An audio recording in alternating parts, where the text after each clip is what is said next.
Azmiao Channel. So hari ini saya akan bawa dua kisah seram UiTM lagi.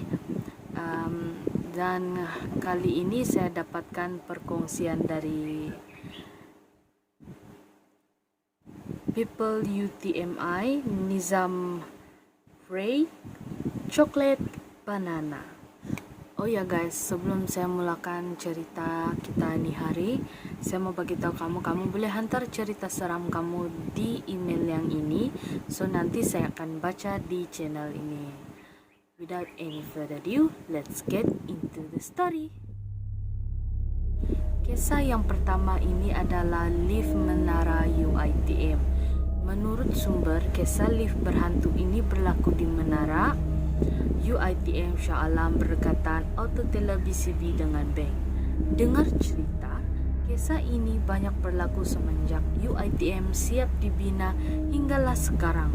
Kongsian ini adalah daripada himpunan cerita-cerita seram University di Facebook. Ceritanya seperti ini. Ada lecturer, aku cerita masa itu. Dia nak naik lift ni dengan kawan-kawan dia.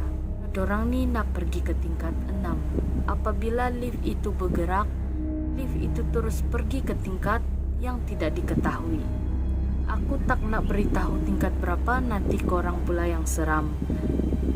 Lift itu terus ke tingkat yang tidak diketahui, di manakah tingkat itu tidak ada orang dekat luar.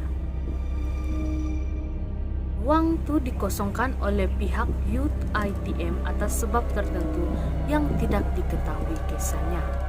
Tingkat tidak diketahui ini sangatlah gelap.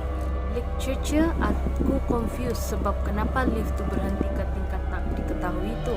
Sebab tak ada orang pun nak masuk, yang nampak hanya ruang kosong, gelap dan gelita. Dipendekkan cerita, lift tu turun naik berulang kali dari tingkat paling bawah hingga tingkat kedua, ke tingkat yang tidak ketahui. Yang peliknya, kenapa tak berhenti ke tingkat 6, sedangkan lecturer tu dah tekan banyak kali, dah butang ke tingkat 6. Lift tu turun naik sebanyak 10 kali sampai lecturer aku dengan member dia panik.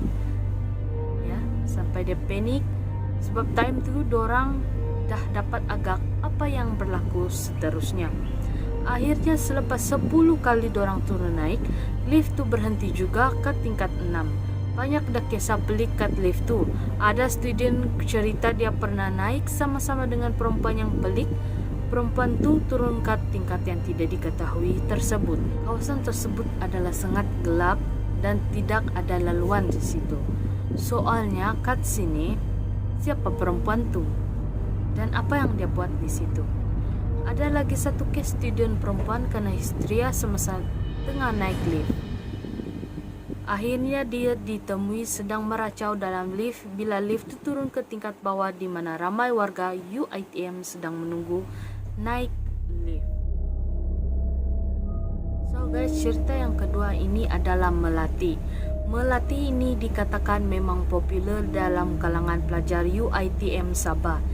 Dia masih lagi menjadi penghuni tetap di kawasan asrama dekat sana. Menurut sumber tapak UiTM Sabah, ini adalah kawasan perkampungan jin satu ketika dahulu.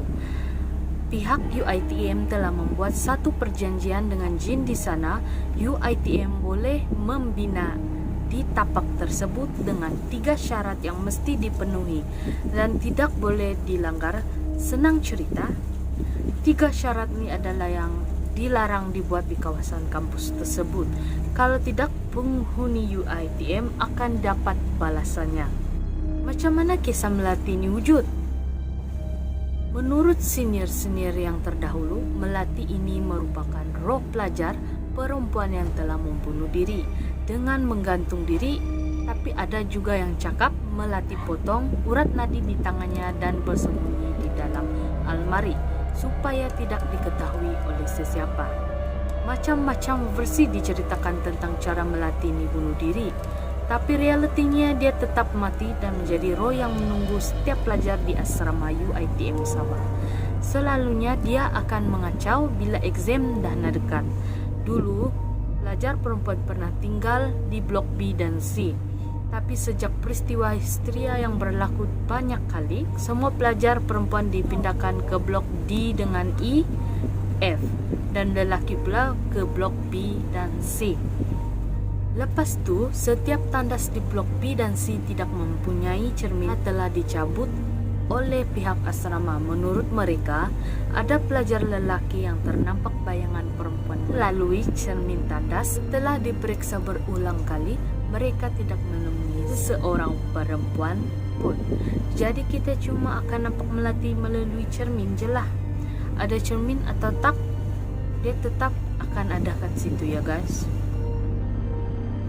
So guys, itu saja kisah seram pendek yang saya akan berkongsi pada hari ini.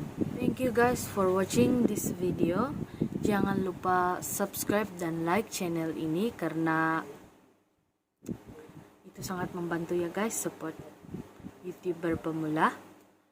And kalau kamu ada cadangan game seram, saya akan buat setiap hari Jumat. Kamu boleh komen di bawah. Dan kalau kamu ada cerita seram, silahkan hantar ke email yang saya berikan di awal video. Di link description juga sudah ada. On notifikasi belnya, karena setiap kali saya post video, kamu akan dapat notifikasinya. So guys, itu saja perkongsian hari ini. Jumpa lagi di next story. And guys, be careful.